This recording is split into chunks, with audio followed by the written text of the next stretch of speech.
The stewardess said both pilots. Can you fly this plane and land it? Surely you can't be serious. I am serious. And don't call me Shirley.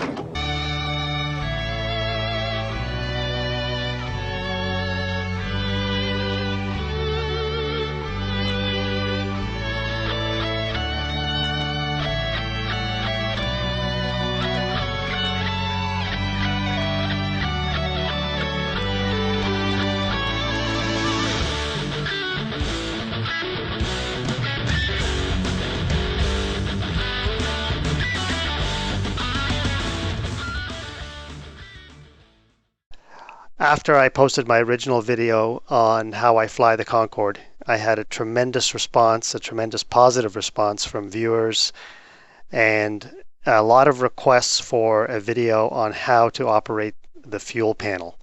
So I have put together this video that goes through how the fuel panel is to be properly operated in a normal flight, plus some special situations and also some scenarios where things go wrong and how to fix it. So I'm really hoping that after you watch this video, you'll be very comfortable turning off the VFE, the Virtual Flight Engineer, and operating the entire fuel panel and hopefully the pressurization panel. And I think there's one other thing the VFE does, and operate that all by yourself and do the complete flight from cold and dark all the way to shutdown at the other end of the flight. So good luck. If there are any questions you have, please post them on my YouTube channel, and I will do my very best to answer all of them.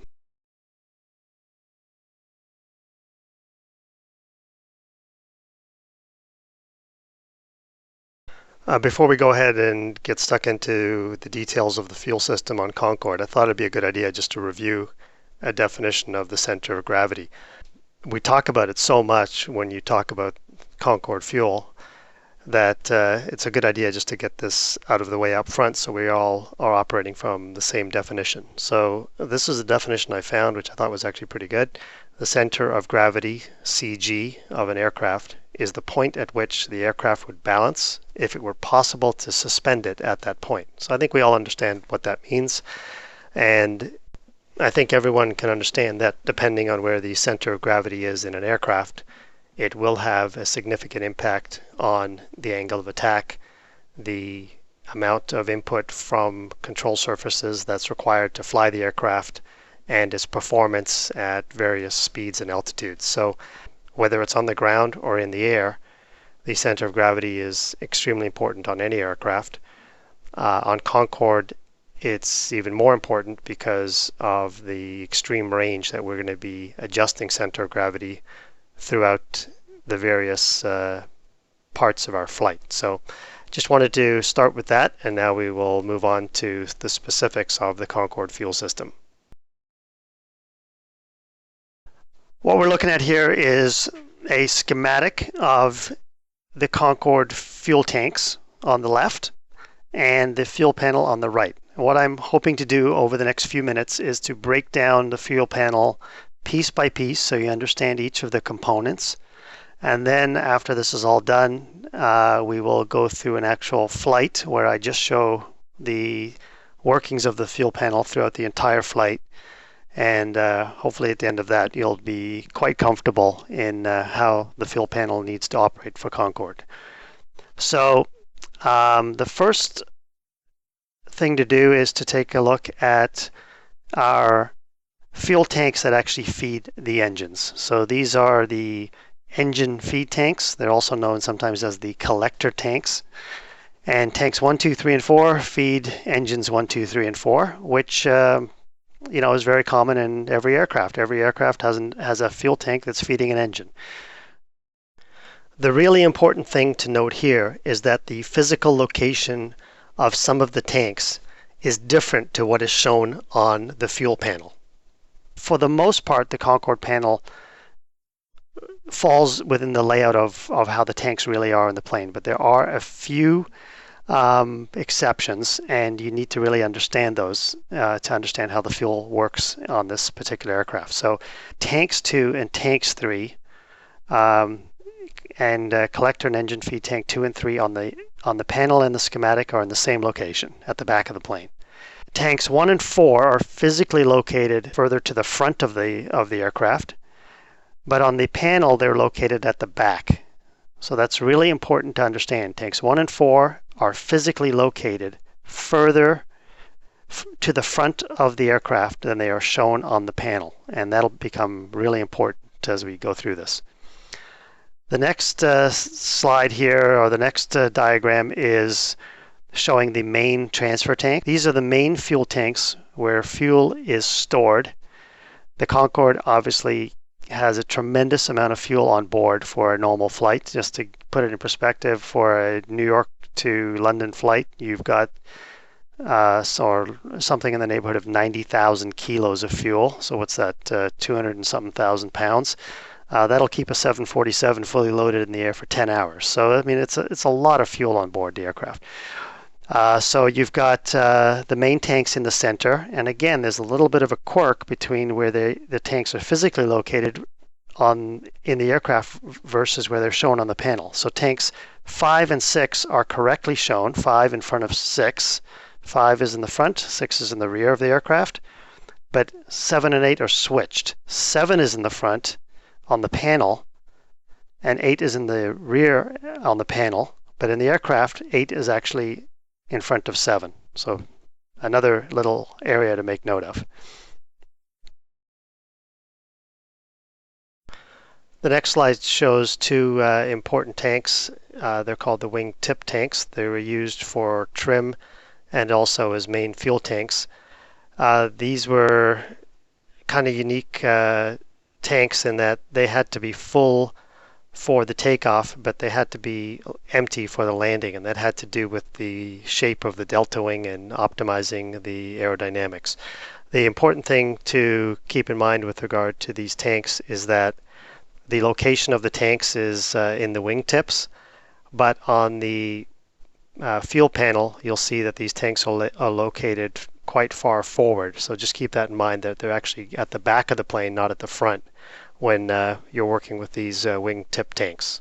We'll talk more about this a little later when we get into setting up the aft trim for the aircraft.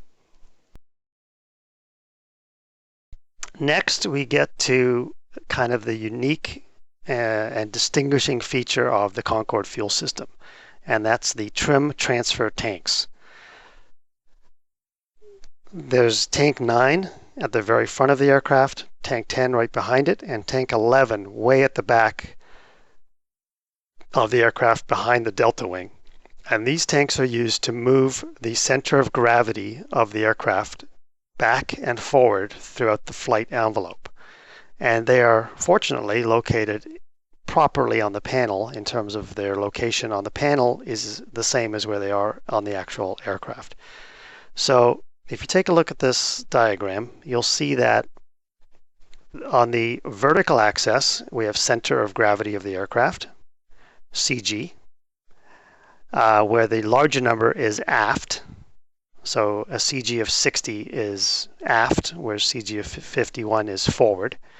And we have speed on the horizontal axis, 0 stationary up to Mach 2.5, which this Concorde never went, but that's the graph. And you'll notice something very interesting. As the speed of the Concorde increases, the center of gravity has to move backwards in the aircraft in order for the aircraft to remain in the normal flight envelope. It cannot move outside of those green lines that you see. So on a normal aircraft, a 747, 777, 67, Airbus, the center of gravity stays relatively the same over the flight. It doesn't need to be moved all over the place. And the tanks are designed to accommodate whatever little movement is required or is needed for the flight. But on Concorde, the center of gravity has to move so much that you have to actually move fuel around in order to move it backwards and forwards throughout the flight envelope. So that's accomplished with these trim transfer tanks, where fuel is transferred backwards to tank 11 on the climb and forwards on the descent. And we'll talk a lot more about that throughout the course of this video. And now that we're completed discussing the or finished discussing the tanks themselves, I'll just go from top to bottom over other parts of the panel that are important to know about. On the top left of the panel is the equipment bay cooling. You don't touch this very much during the flight, just at the beginning when you apply power, when you turn on the cooling.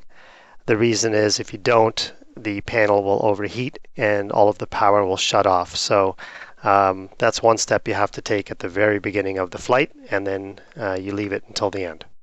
The top right is the jettison panel, which normally on an aircraft, a normal aircraft, you see the jettison panel and you may know how to work it or know what it does. But the reality is the only time you ever use it is to jettison fuel overboard. You never use it for any other purpose. On Concorde, the jettison panel is used for the purpose of jettisoning fuel overboard. But more importantly, the pumps in the jettison panel, pumps 1, 2, 3, and 4, are used to pump fuel around the aircraft. So that'll come into play later on. Moving down the panel, we have the standby inlets, and these are inlet valves to various various fuel tanks. So in order to move fuel around, you need a way to get the fuel into the tank, an inlet, and you need to have a method of moving the fuel, a pump.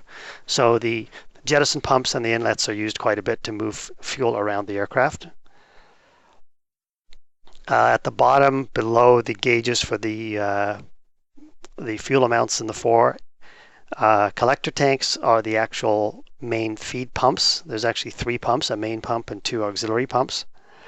And below that is the jettison and crossfeed system, which at this bottom panel, it's rarely used, but it's important to know about. And the last, most important thing on Concorde in terms of the fuel panel is the center section, which is the trim transfer control panel. So this is the part of the panel you use to move fuel forward and back, and it shows you the gauges, so you know exactly what you're doing and what your center of gravity is and what the limits are. These little bugs here, what the limits are as you're moving fuel around the panel. And finally, I just want to talk a little bit about the wing tanks, the special wing tanks that have to be emptied in cruise, because they have to be completely empty when the aircraft lands. There's a little button here, or a little switch here on the fuel transfer section of the panel where it says aft trim.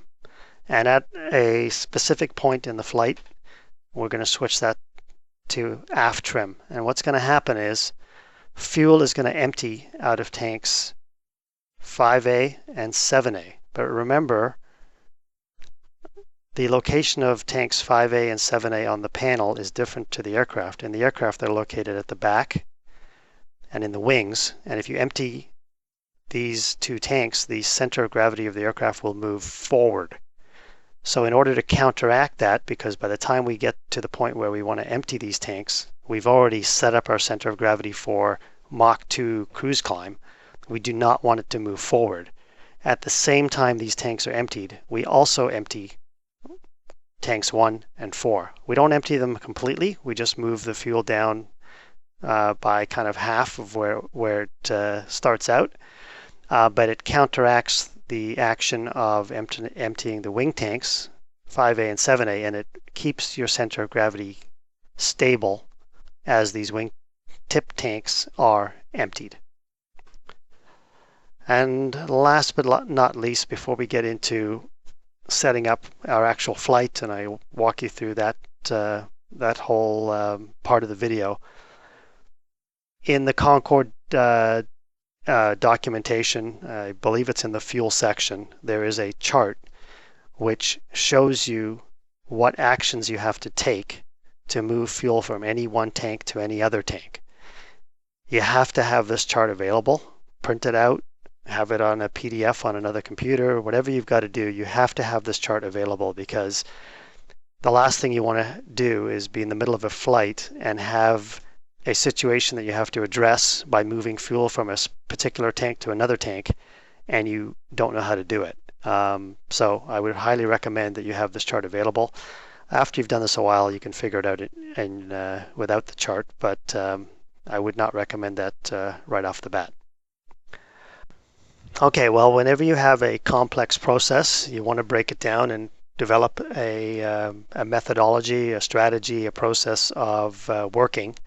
And we're going to do that right now with the fuel panel. We're going to have what I'm calling a fuel management strategy, but I guess that's my own wacky name for it. There's no official name, but this is what I'm calling it. So this will take you through step by step what is going to happen on our flight.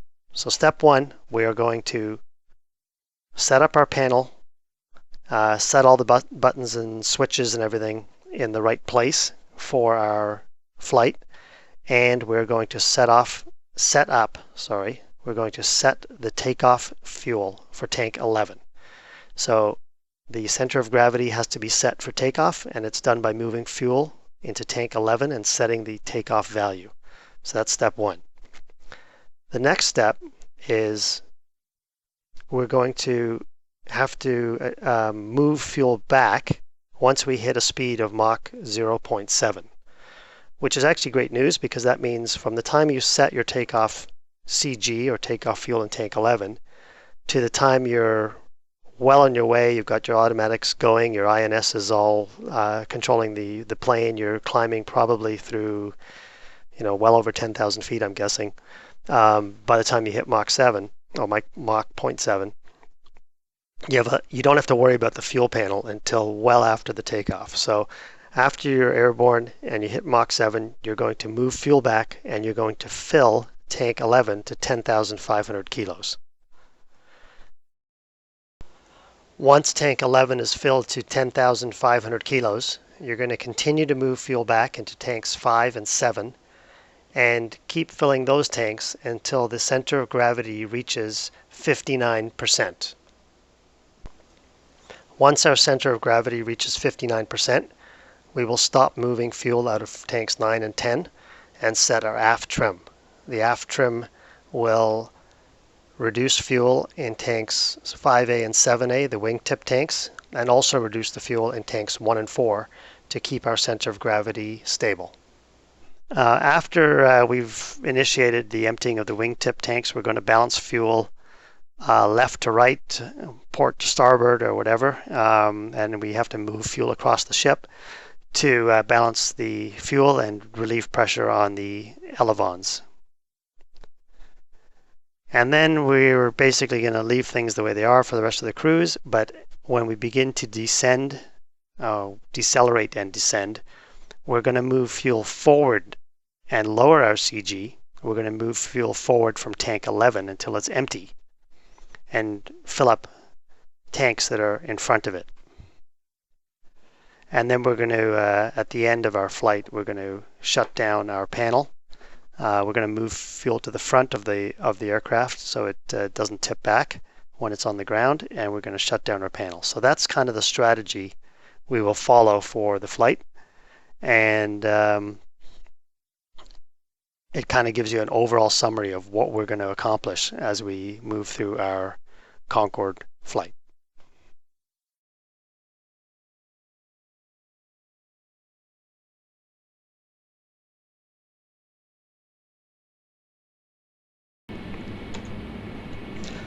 We've loaded our Concorde at London Heathrow Gate 421, and just want to go through the proper way to do this. You want to first of all use your Flight Sim Labs options and load a panel state of cold and dark first, and then after that you want to go into the options for aircraft fuel and aircraft load. Today we're going to be using the default load, so we'll apply that. And for our fuel, we're going to just pick London to New York. It'll set up the fuel for us. We're going to go back to the aircraft load and write down these numbers because we're going to need them for the flight. And then we're all set. What you do not want to do is go into the default Flight Simulator X menu for fuel and payload and make adjustments there. That will completely mess up everything because Flight Sim Labs does not use the default system. It has its own external way of handling fuel and payload. So you must go through the Flight Sim Labs menus when you make these settings. I'll just mention briefly that there's one other method of getting fuel into the aircraft, and that's using the program Concorde Performance System. It's a very sophisticated program that allows you to customize many aspects of the flight, particularly allows you to work out all the proper numbers for any route. So any route that you're interested in, even if Concorde never flew it, you'll be able to get the proper fuel numbers, engine numbers, all that kind of stuff. So you can check out Concorde Performance System. It's a great program and highly recommended, and something you can use if you don't want to use the default Flight Sim Labs method of getting the fuel and payload into your aircraft. Okay, so we're at the gate, cold and dark. We've requested our ground power and air, and I'm just about to flip the switch to get some power to the panel. And as soon as I do that, I will need to turn on the equipment bay cooling, which I'm flipping on now, and that will ensure that there's enough cooling so that the panel will not shut down. Okay, so here's our fuel panel. Everything is shut down, although we do have power to the fuel panel itself, and it's time to set up the fuel panel for our flight. So the first thing we need to do is to check the zero fuel weight, and I've written it down from the load sheet that we originally used, and that original zero fuel weight is 88.4, which is set correctly here. The zero fuel CG is 52.5, which is set correctly. Now we have to put in our zero fuel weight down here in our aircraft weight. So we're going to rotate this. It's 88.4. And as usual, I always get this wrong. But okay, so here we go, 88, 1, 2, 3, 4. This goes to 0. Okay, and now we're going to set our fuel. I right-click here to zero it out, and now we're going to add our fuel, which is 92,033.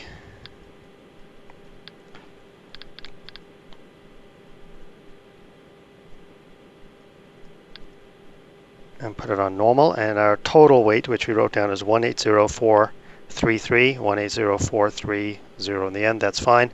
So this is exactly correct. So now we're going to go through our fuel panel itself and just make sure all of our switches are where they should be. So here we have our tank 9 inlets and overrides. The main pumps need to be on auto and the overrides need to be on off. The pumps on tank 9 need to be on. Actually, they need to be on auto, not on. The D-air remains off for now. The tank 10 pumps need to be on auto. The pumps for 5A and 7A stay closed. All of the standby inlets for each of the tanks stay closed. The jettison panel is default. Everything's closed and closed up. The trim pipe inlet is closed. And there's 3 of those, one here, and one here for tank 7. So that's going to stay closed. The tank pump for tank 5 is closed. For tank 7, it remains closed.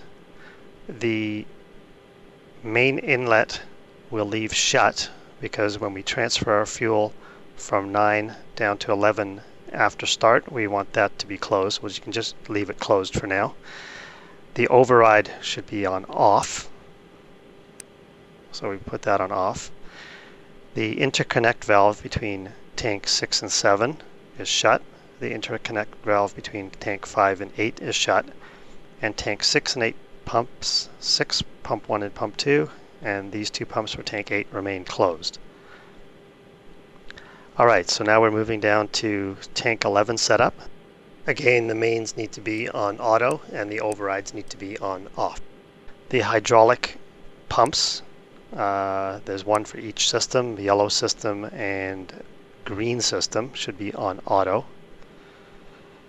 And the pumps should be on auto, but the D-air remains closed. And then our engine feed pumps, there are 3 pumps for each engine. There's a main pump and 2 auxiliary pumps. We need to turn the main pump on tank 1 on, the main pump on tank 2. We leave, just trying to get the pop-up to show, but it's not. So the main pump is on tanks 3 and tank 4. So now our panel is completely set up correctly for our engine start. And once we start up the engines, we'll proceed item by item onto the next part of our panel. One last thing over here, the main trim transfer. Our trim transfer should be closed and guarded, and our aft trim should be on normal. And you can see here the MI, the mode indicator, is normal.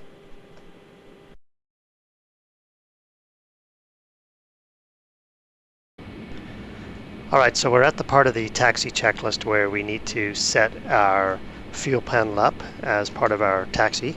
First thing we need to do is to move fuel back into tank 11 so that we set our takeoff CG at 53.5. If you're using the Concorde performance system, it'll actually give you a value to put into your load limit controller. I'm thinking that today the limit is going to be something like 7,000, maybe a little less, but we'll just throw it up to 7,000 for now, and we'll move our fuel back. I'm just going to watch it closely and go through this step by step. So let's slow down here.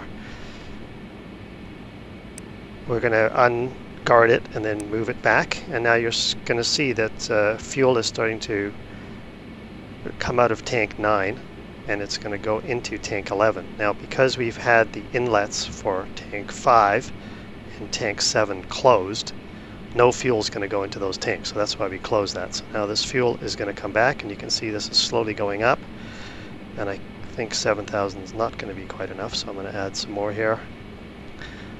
Probably 8,000 is where it'll end up. So we'll just watch that. While that's going, I'll just go through one more thing. We need to arm our low pressure protection, our LP protection, so we're going to turn that to armed. And we're just going to wait here until our fuel gets up to 53.5, which it's at now. So I miscalculated the limit. It's 53.5 now, so I'll just close that, and I'm trying to guard this thing, but it doesn't seem to cooperate. Okay, there you go. So now it's guarded, and we can actually now move to the next step, which is we need to move our load limit controller up to 10,500, which is our climb value, where we're going to move fuel back to 10,500, and then once that's full, the fuel will then go from tank 9 and 10 into the main tanks 7 and 5 and 7. So first thing we need to do is we need to move the inlets for 5 and 7 back to auto. The next thing we need to do is we need to turn on all of our engine feed pumps. They all need to be on. And then the last thing we need to do is we need to turn on the D-air for, well, actually it's not the last thing we have to do. We have to turn on the pumps for tank 5 and tank 7. You need to turn on both pumps because the left-hand pump feeds engine 1. The right-hand pump feeds engine 2. Same with tank 7. The left-hand pumps feeds tank 3, the right-hand tank 4. So you want to put both of those on. And then the next thing we need to do is we put all the D-air pumps. And the D-air pumps basically work the fuel and keep it from boiling in the tank. So we need to turn on the D-air for tank number 10. We turn on the D-air for tank number 11. We turn on the D-air for tank 6 and 8, which is actually just the right-hand pump. So we turn the right-hand pumps on for both of these. And then for tank 5A and 7A, we turn on both of these pumps and they act as D-air. So now our panel is completely set up for our departure, and we don't actually have to touch it again until we're at Mach 0.7. 0.7 Mach, that's when we'll begin to move the fuel backwards once again. So I will be back once we've completed our takeoff and we're in the air.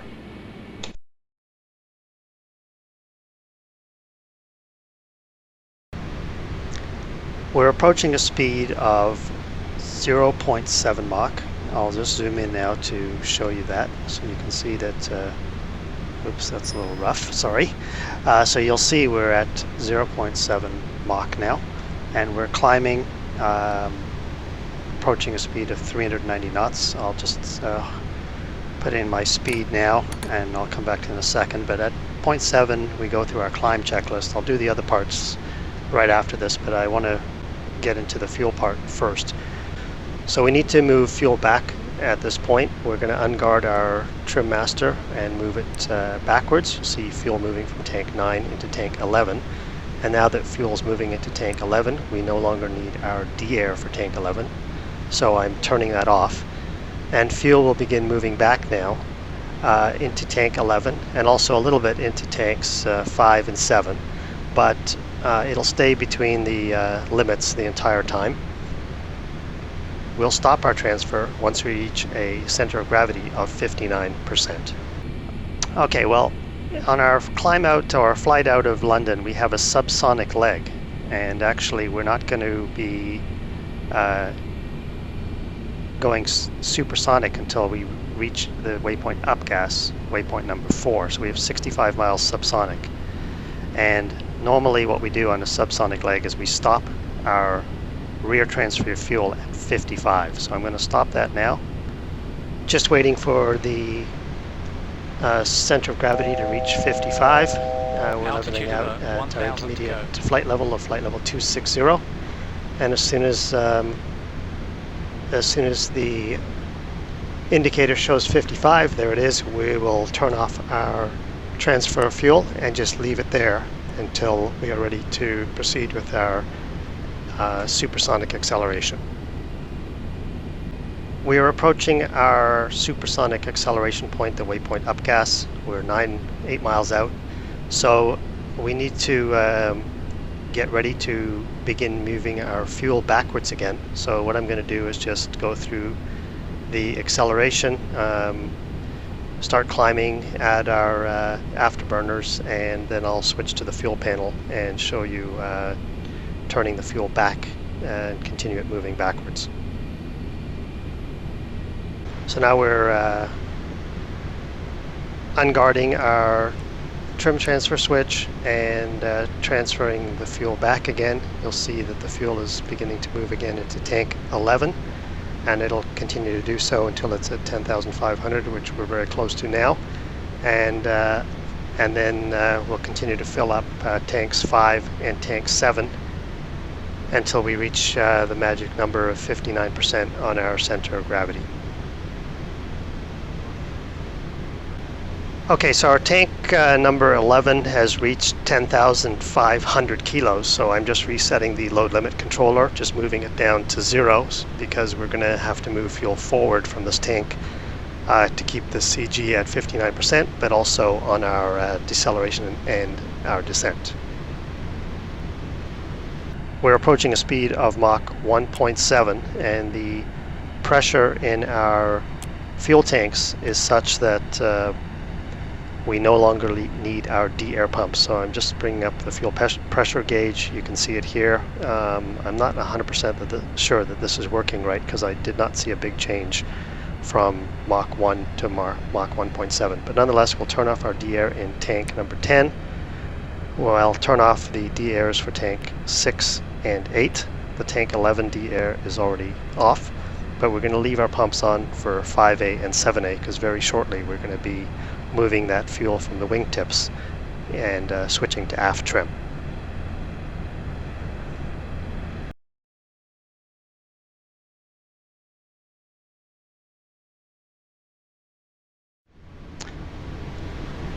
Our CG is now 58.8. Tank 10 is down to 1,100 kilos, and we're reaching the end of our fuel transfer.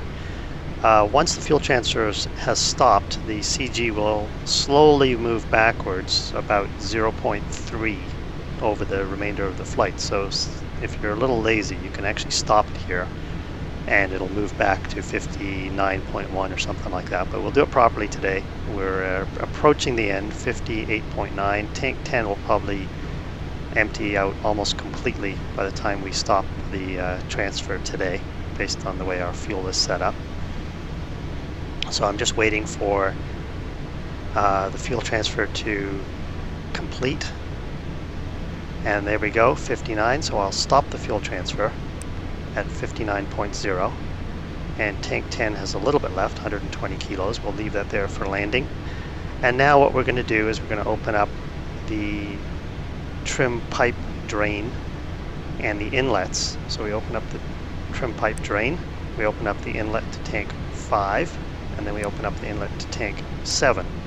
And we observe that fuel from the wingtips, tank 5A and 7A, is starting to transfer into these main tanks. And we observe that that's moving, which it is now. And now we're going to click our aft trim switch.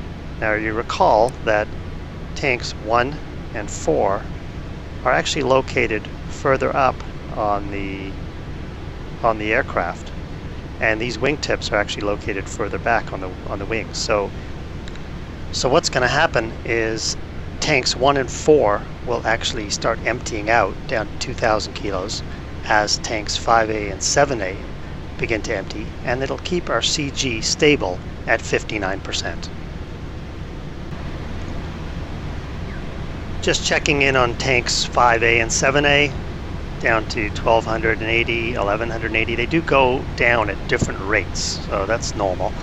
And if we look at tanks 1 and 4, they are starting to drop now, and our CG is basically in balance. We stopped it at 59.0, it's now 58.9. That'll slowly move back, so everything is as it should be. We're at the point now where tank 7A has completely emptied out, and tank 5A is almost empty. So we're going to have to now shut down the pumps. I'm just going to wait until 5A completely finishes emptying out before I do that. And let's just check the amount. Yeah, we've got basically nothing left in 7A. It's just scavenging the last little bits of fuel. It always leaves a little bit in the tank. And once that's completed, then our transfer is done, and we can basically sit back and just monitor our fuel for the rest of the cruise. We are going to have to move fuel across the ship at some point to balance the left and right sides, because there's more fuel on the right at the moment, and that does have an impact on performance of the aircraft. So we're at the end of the transfer here at 5A, so I'm closing those pumps down. I'm going to close the inlets, and I'm going to close the trim pipe drain. But we leave our aft trim indicator in aft, and you'll notice that the fuel weight in tanks 1 and 4 has moved down, and it'll continue to move down to about 2,050, I think. I'm going by memory here, but it'll continue to move down, and then it'll stop for the remainder of our cruise.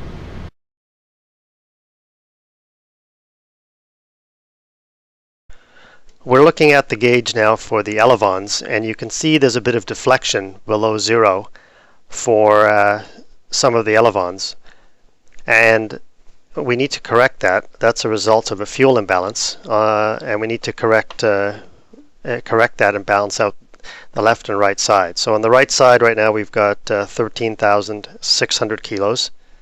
On the left side we've got 11,300 kilos. So we need to move fuel to balance it out. So we're going to open up the inlet on tank 5. We're going to turn on the pump for tank 11. We're going to open up the inlet to tank 11 and turn on the pump for tank 8, and then turn on the jettison for tank 3. So what that results is fuel being pumped from tank 8 into tank 3, into tank 11, and up into tank 5. And that will move fuel from the right side of the aircraft to the left side, and we'll continue to monitor this until our fuel is completely balanced.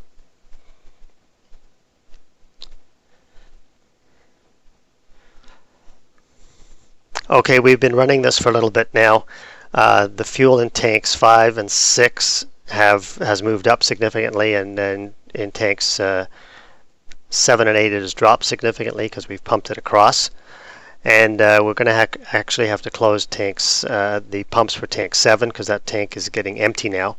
And we're just kind of in our head calculating the weights of the two sides, and we'll stop this very soon because the two sides are balancing out.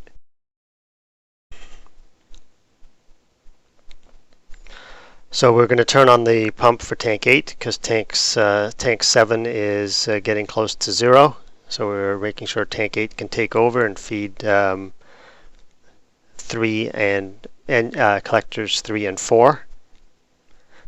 I just want to point out as we turn on the right hand pump for tank number 8 that previously I had turned on the pumps for tank number 6. So as tanks 5 and 7 start to run out of fuel and head down to 0, you do need to turn on the adjacent tanks 6 and 8, so that they will continue to pump fuel into the collector tanks. Okay, so the sides are even, so we are now turning off all the pumps. We're turning off all the inlets. And now on the left side we have 11,880 kilos, and on the right side we have 11,920. So we're balanced, and everything looks really good. The next thing we have to worry about is that we notice our center of gravity is at 59.3.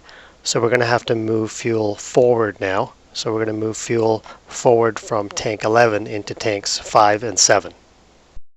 So we're going to have to turn the pumps back on in tank 7 so that that fuel can be pumped out. And then once our CG reaches 59%, we will close up the trim transfer and leave things as they are. And we'll probably be good now for probably the remainder of the flight in terms of center of gravity.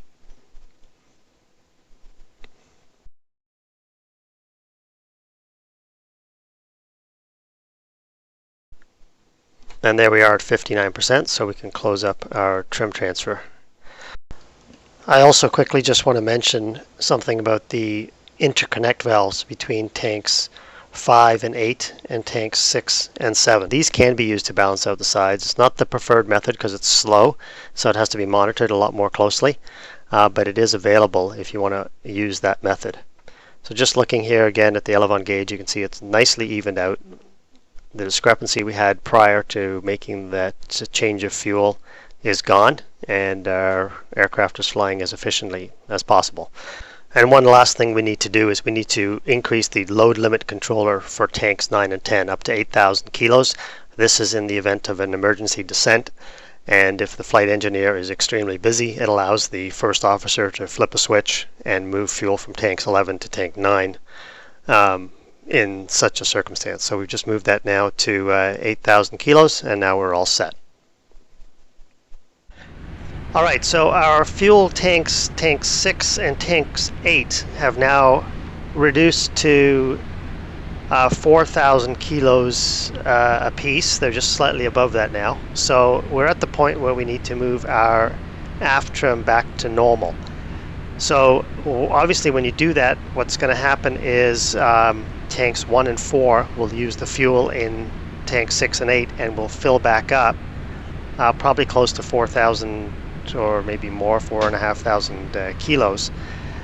And because tanks 1 and 4 are located closer to the front of the aircraft, the center of gravity, the CG, will move forward, probably around 0.5, but not enough to go past the forward bug and cause a problem for our aircraft, which is still in cruise climb. I am at this point around 300 to just over 300 miles to my calculated top of descent, but we should be fine. So I've switched the switch now back to norm, and you'll see that fuel is starting to go back into tanks 1 and 4 and fill up. And just checking in now, we can see that tank 6 is at 1,500 kilos, tanks 8 below 1,000 kilos. They're emptying out, and tanks 1 and 4 are filling up quite nicely. Alright, so we're reaching the end of the fuel in tank 8. I'm just going to turn off the 2 pumps in tank 8. We have a few hundred kilos of fuel left in tank number 6, and when that gets to 0, I'll be turning off the pumps for tank 6. But I just want to have you notice the center of gravity.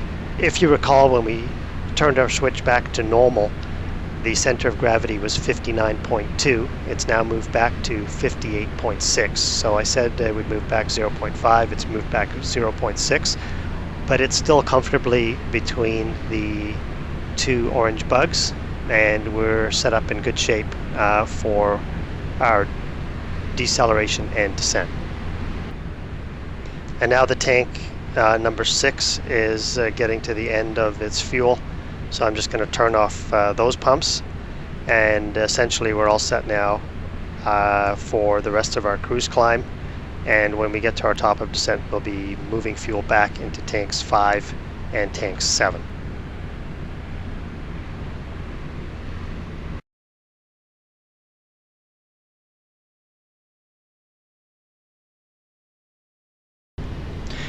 Just a note of caution for consistency with regard to the video. In this section of the video, I actually flipped the switch to from aft trim to normal when tanks 6 and 8 were at 2,500 kilos. Previously I did it at 4,000 kilos, so you'll notice a few different numbers in tanks 1 and 4, and also the center of gravity. But for the purposes of putting together this video, this section of video was actually much better to show what I was doing. And the actual steps are the same, so I put this piece of video in, and I will at the very end of this section put in a comparison to show the difference of flipping the switch at 4,000 kilos, which is the proper way to do it, and the results end up being much better. Okay, so we've just begun our deceleration and descent checklist. Now we're at the part where we're moving fuel backwards, so I'm just going to move the fuel transfer, trim transfer to the forward position, and fuel will now move out of tank 11. If fuel doesn't move out of tank 11, check your selector here to make sure that you've actually moved it down to 0. And we can see fuel is now filling up tank 9, and it'll keep going until the load limit of tank 9 and 10 reaches 1,000, and then the fuel will fill into tanks 5 and 7, and that will continue for the remainder of our descent. With regard to the number for the load limit controller in tanks 9 and 10, there is a landing value that was calculated, but I do not have access to how that is done. I've arbitrarily picked 1,000 kilos. You can set it at 1,000 kilos or maybe a little bit higher, or you can just leave it at 0 and put all the fuel into tanks 5 and 7, and that'll still give you a very good result. We can see now that the load limit has reached its landing value of 1,000, and now fuel is moving into tanks 5 and 7. So I'm just going to turn on the pumps for 5 and 7, and that fuel will then pump its way into tanks 1 and 2 until those tanks are full. It's really important on the descent part of the flight to keep an eye on the center of gravity, because it can move close to that forward bug pretty quickly, and you'll want to stop the transfer and then start it up again a little later on once it's kind of more in the middle. And one final thing, if there's an intermediate altitude that you'll be leveling off at, as you do when you fly into London Heathrow, then you'll stop the CG at 55% and then start it up again on your final descent.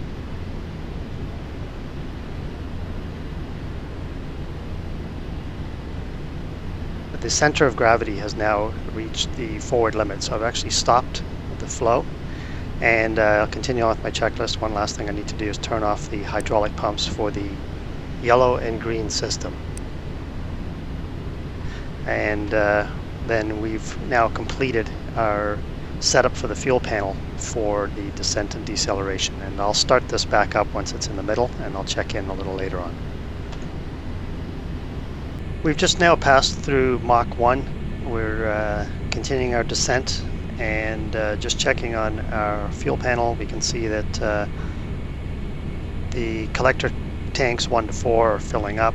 Fuel is pumping out of tank 11, 5,000 kilos to go, and our CG is at 56% and moving down. As we approach the end of the transfer, I'll be back to give the final numbers. Okay, so we've now finished our fuel transfer. The transfer from tank 11 is completed. The tanks are empty, so we can turn off these pumps. There's no fuel left in tanks 5 or 7, so we can turn off those pumps. And our center of gravity has ended up at 53.4. I was looking for 53.2, but that's perfectly acceptable. And we can see tanks 1 and 4 have about 3,500 kilos in them, and tanks 2 and 3 have 45. So certainly enough fuel left for our landing. We can see a total fuel of 17,000 kilos, and we're looking to land with around 15,000 kilos. So we're in decent shape. And for completeness, here are the numbers if we had moved our aft trim to normal with tanks 6 and 8 at 4,000 kilos. We end up with a CG of 53.2 and more fuel in tanks 1 and 4. So it's a better way to work, and just wanted to show you this so you had the comparison. Okay, so the final piece of the puzzle here is just a setup for our landing. I'm just going to turn off the pumps in tanks 9 and 10 because they're not needed. The pumps in tank 5, 7, 6, and 8 are off. All of our engine feed pumps are on. Our hydraulic pumps are off, and our pumps on tank 11 are turned off. Everything else is just set as per normal. So there's nothing left to do here on our panel. It's completely set up for landing, and we're basically done, except for after we land there's a little bit of work left to do.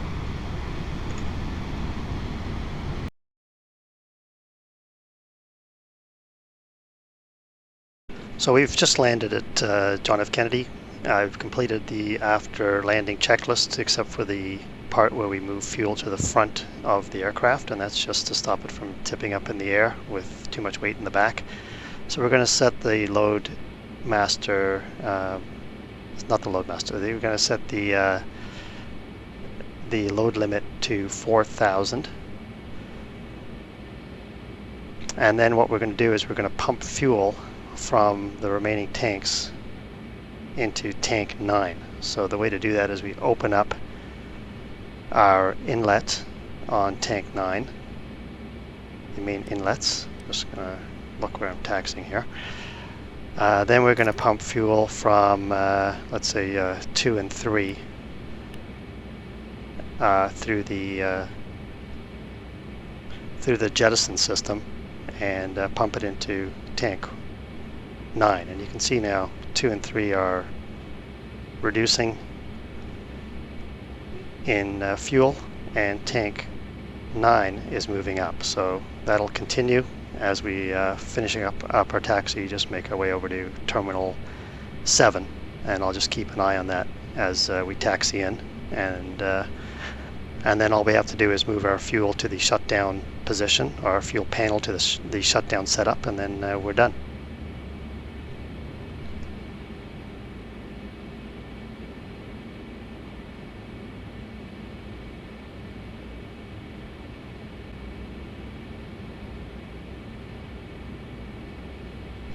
It's almost done now, just a few more kilos to go, and then our transfer will be complete. And looks like US Airways has taken up our gate, so we're going to slide on into gate number 2 and complete our shutdown.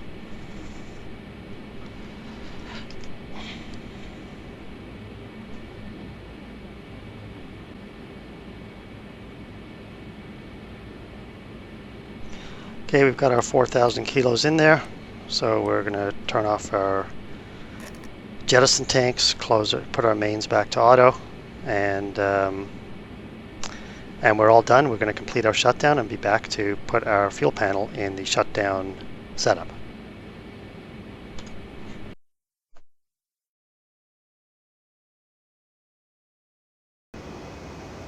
Well, we're almost done now. We've parked our aircraft, engines are off, passengers are unloading, so now it's just a matter of shutting down our fuel panel. We're going to turn off all of our engine feed pumps.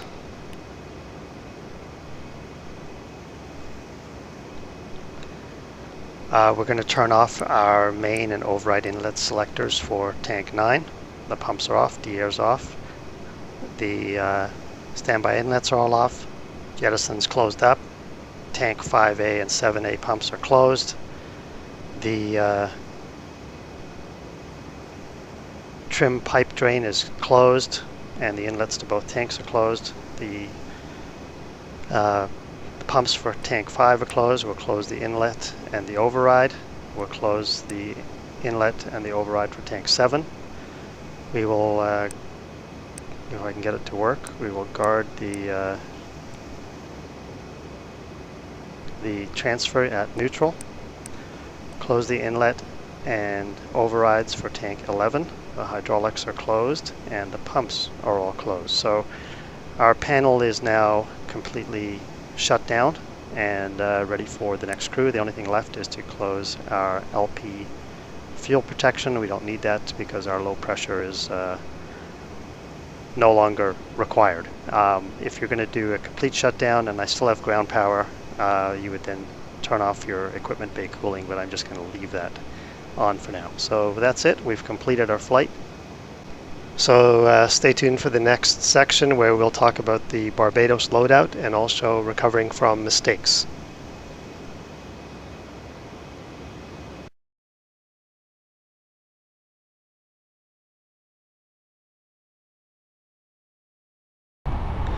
Okay, so we're just beginning our taxi down to runway 09 right. I'm just going to stop it here. We've got our Barbados loadout, and that's almost a plane that's completely full of fuel. So I'm just going to stop here, and you can see that our CG is 54.2. Even with the takeoff CG switch flipped, we're still too high for takeoff. We need to move that CG forward, but there's nowhere for the fuel to go. All these other tanks are full. So what we're going to do is we're going to feed engines 2 and engine 3 from tank 11.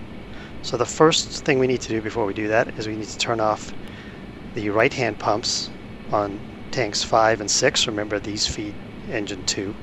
We'll turn the left hand pumps off for tanks 7 and 8 because they feed tank 3. We're going to open the inlets to tank 2 and 3. We need to have a way of getting fuel into them, so we open up the inlets for 2 and 3. And then we open up the pumps for tank 11.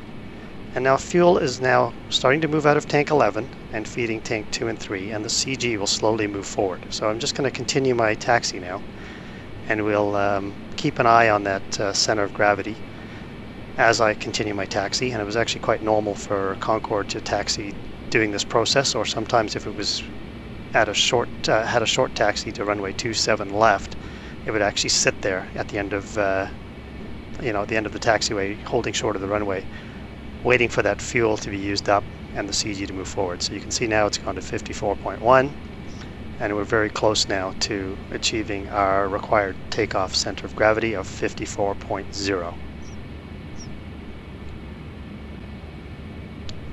Fuel slowly moving out of tank 11. You can see it was at 9,000, now it's at 8980. Feeding engines 2 and 3, and pretty soon we'll be at our required takeoff center of gravity.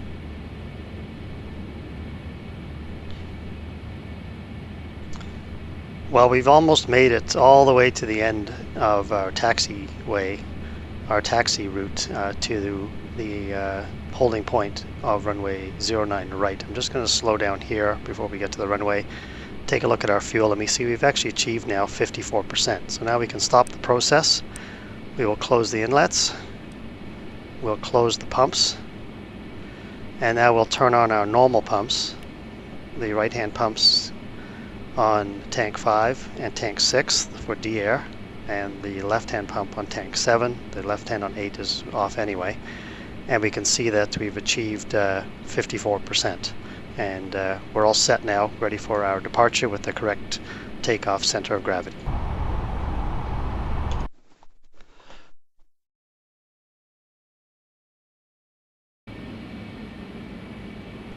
Okay, so here's another scenario. You're taxiing along, and you've previously started your fuel transfer. Your fuel is moving backwards. You're taxiing along. You've actually set your load limit controller up to 10,500. You're going to pay attention to it, but you get distracted by talking to air traffic control or some other thing. And before you know it, your load limit controller has gone way past where you want it to go. And all of a sudden the CG light comes on, and the bell starts to go. So now you've got a problem that you've got to fix before your takeoff. So I'm just waiting here for that scenario to happen, and boom, there you go. So we've got our CG. You recognize what's happened. You know, you put on the brakes. You go, oh geez, great. I'm now at 53.9. I'm supposed to be at 53.5. So what do? Well, fairly straightforward to fix. You've got to close your main inlets so fuel doesn't go into tanks 5 and 7. You're going to have to, I mean, it's a bit of a pain, but you know, you're going to have to fix it. So you lower your load limit controller below where the fuel level is now. So I'll just put it down to, say, 5,000.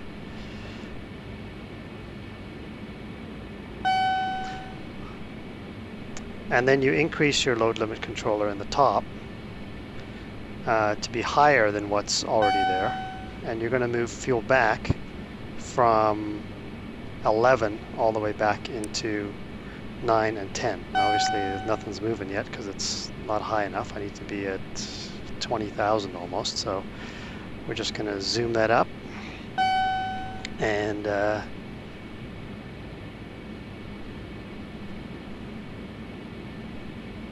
we're getting there now. This is obviously a huge pain, but you know, you want to know how to fix it. This is how you fix it. So then all of a sudden your load limit controller is high enough, and you can see fuel's now moving back into tank 9, and this CG will start to come down. Probably a good idea to just stop here until you got this sorted before you continue to taxi.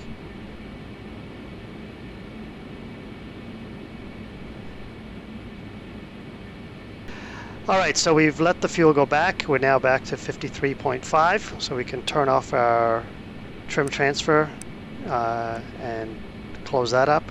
We can turn our inlets, actually we can leave those shut, and then we just have to reconfigure our load limit controllers back to the original value. This one will go to 0, and this one to 10,500.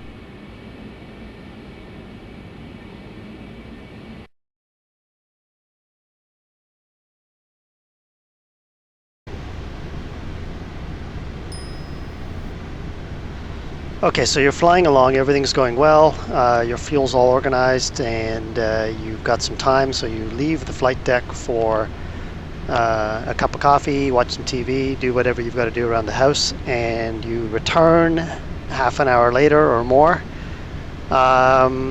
maybe an hour later, and all of a sudden you realize, something seems odd.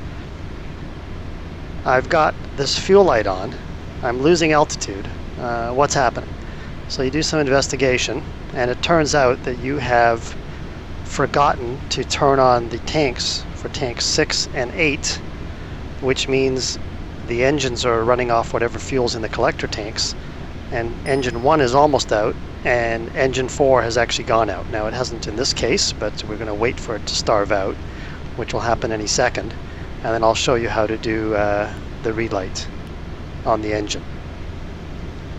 So yeah, this panel's not set up 100% right because I've just come back from, I've just started it midair. But anyway, you're seeing the low pressure light, and all of a sudden you're down to 20, and you can see here very soon that engine's going to completely starve out and stop running, and there it goes. So let's just wait for that to completely lose power.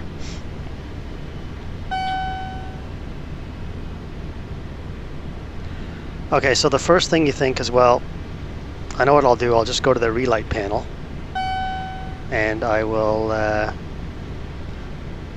flick the relight switch, and everything will be good. But that's not going to work, and there's a procedure you have to follow in order to get your engine lit again. And I might as well show it to you because this has happened to me twice on various flights, and you're scrambling when it does. So first thing is you have to obviously put the fuel pumps on so the fuel can begin pumping to these engines. The second step is you have to remove the throttle on the affected engine to idle. Step 3 is you need to go onto the overhead panel and turn off the auto ignition just so it doesn't interfere. Oops. And then you want to turn off your HP valve. By the way, just notice that the aircraft handles actually quite nicely on 3 engines, as you would expect. It can comfortably fly on 3 engines. It's going to lose altitude and speed, but you can comfortably fly on 3 engines. Okay, so after 20 seconds has gone by, you're now in a position to do the relight.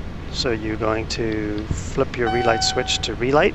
You'll see that the start valve opens, and you can turn on your HP valve, and we should see the engine starting to light up. Now you'll see it hasn't gone yet, but N2 is rising, and pretty soon it should start to light.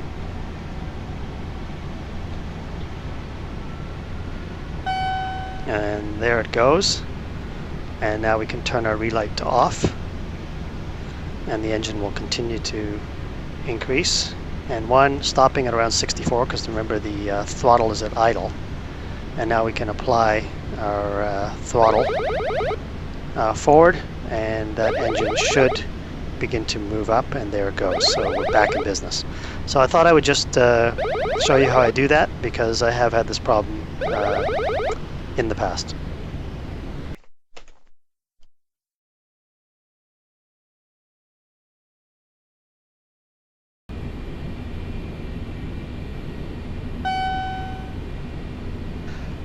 All right, the next scenario, and this is a fictitious scenario that I've just set up, so don't worry too much about the instrumentation, but the next scenario is we're descending, and we can't really go any lower because our CG's at the very back, at the aft limit. If you look here, the light's on, it's at the back limit, and our tank 11 is empty. And the issue, just ignore this number, it's not correct, but the issue is we've got 41,000 kilos of fuel, and we're approaching, so we've messed up our fuel. The only way out of this is we need to pump fuel into tank 9, but more importantly, I think we're a little heavy, so we're going to have to dump fuel overboard. So this is just how to operate the jettison system. So you're going to open up both of these. You're going to open up the jettisons for tank 1, 2, 3, and 4. You'll open up the jettison master valves, and fuel will be jettisoned out of the nozzles at the back of the plane. So let's just check that's actually happening. There's supposed to be a graphic on that, and there you can see it. Fuel is being jettisoned out of a nozzle at the back. It's probably best to actually jettison the fuel out of the tanks that are closest to the rear of the aircraft, so that weight will be pushed forward. So if you remember, tank 6 is behind tank 5 in the aircraft schematic, and 7 is behind 8. So we'll close off 8 and we'll jettison fuel from 6 and 7. And that should help. I'll pause the video for a little bit and just see where we are in a little while. And then the other thing we can do is transfer back into tank 9, which should be, that's also an easy thing to do to fix this. But we want to get this weight down to, say, 20,000 kilos before we start turning in towards our destination in New York. Okay, so this has been going for a while now, and as I indicated, because we've been jettisoning fuel from the rear tanks, the rear main tanks, our CG has moved forward 53.8, and we're coming to the end now on tank 7, and still a bit left on tank 6. So probably what I would do here is stop the jettisons from 3 and 4 and continue from 1 and 2 for a little bit. And that's still not going to fix the problem. Probably what I would do after, maybe I'll do that now, stop the jettison completely, turn these off and close this back up. We're down to 28,000, so that's, we can live with that, is then transfer fuel from 6 up into tank 9. And probably, I have to consult the chart on how to do that, but let me get that sorted out, and we'll see how that, if that fixes things. Okay, so after consulting the little chart, what we need to do is we need to open the inlets to tank 11. Oh, sorry, tank 9, and we open the jettison on tank 1 and tank 2, and that'll jettison fuel into tank number 9, which it's doing, and that'll move the CG forward a little more. And you can see here fuel is coming out of tank 6, and the CG will move forward a little more. If that doesn't work, we'll have to figure out another tank which makes sense to move forward, and that'll probably be maybe tank 8 is the next one, because it's got more fuel than tank 5, and put that into tank 9 until we resolve this issue of the CG and push it forward. So, you know, these are the kinds of scenarios you have to figure out if you make a mistake on fuel, but you do have the chart available to show you how to move fuel around, and you should be able to figure out the most appropriate action to take in order to fix whatever fuel issues you're suffering at the time.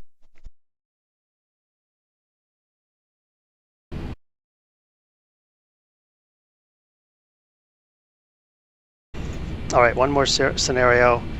This is one where we've misplanned our fuel. We're 93 kilometers, or 93 miles, sorry, from New York, and we've got very low fuel. We can see tank 1 is under 1,000, tank 4 as well. We're going to have to transfer fuel from 2 to 1 and 3 to 4. There's no other fuel anywhere on our panel. Luckily, our CG is okay. So you can do it by cross-feed, which can work. So you have to open up the cross-feed valves. So fuel will go from engine 2 through the cross-feed to engine 1, but you have to turn off the pump for engine 1. And that way fuel will just be used from 2, but you're going to have to keep an eye on it to make sure you don't starve out 2. And the engine is continuing to operate, so that is one method. The second method is we have to go back to our chart, and we have to pump fuel across from tank 3 to tank 4. So with all of these things, you need a pump and you need an inlet. So we'll open up the inlet to 4, and we'll open up the jettison to 3, and that should start pumping fuel across, which it's looks like it's doing now. So those are the ways you can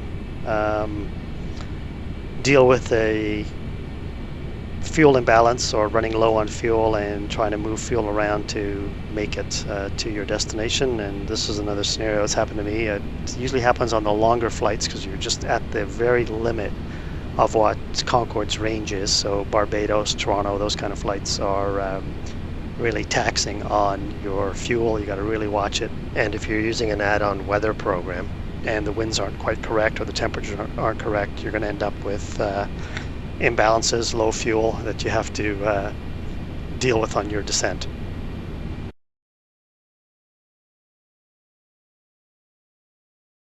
All right, so we're restarting our flight after pausing for a day, and Concorde's just setting itself up. And one thing you notice when you restart the flight is that the fuel panel is all messed up. All of the fuel numbers are blocked out. There are all these lights on. There is a way to fix it though. If you just turn this FQI test knob, it'll clear some of them. You might have to hit the cancel test button a few times. There goes the left side. Do that on the right side. Cancel test a few times. There you go. And all of a sudden you can read your fuel panel nicely. Now it always comes back with a few buttons that are not quite right, like these overrides. This one is always in the right position. This one never is on my computer. So and some of these are a little off, so you kind of have to go through your panel and just make sure it's set up properly. Usually the engine feeds are on, but some of the settings are off. So just some help for you if you're going to be saving flights and coming back to them the next day, which I'm sure a lot of people do because these are long flights for some. Concorde actually does a tremendous job of saving all the settings, and your INS saves up nicely and everything. You can see here my INS was fine, but it's just a matter of getting your fuel panel organized. Sometimes the total contents on the main panel will be scratched out with a black and red bar, but that'll go away after 20 minutes or something. So anyway, I hope that'll help some of you that are breaking up these flights. Well, there you have it. That's my fuel video for the Concorde. I hope this video has been helpful and that you now have a much higher level of comfort with the fuel panel, and that you'll feel like you can easily turn off the flight engineer and do all the operations yourself. If you have any questions, please post on my YouTube channel. I'll do my very best to answer them. And I wish you all the best flying the Concorde.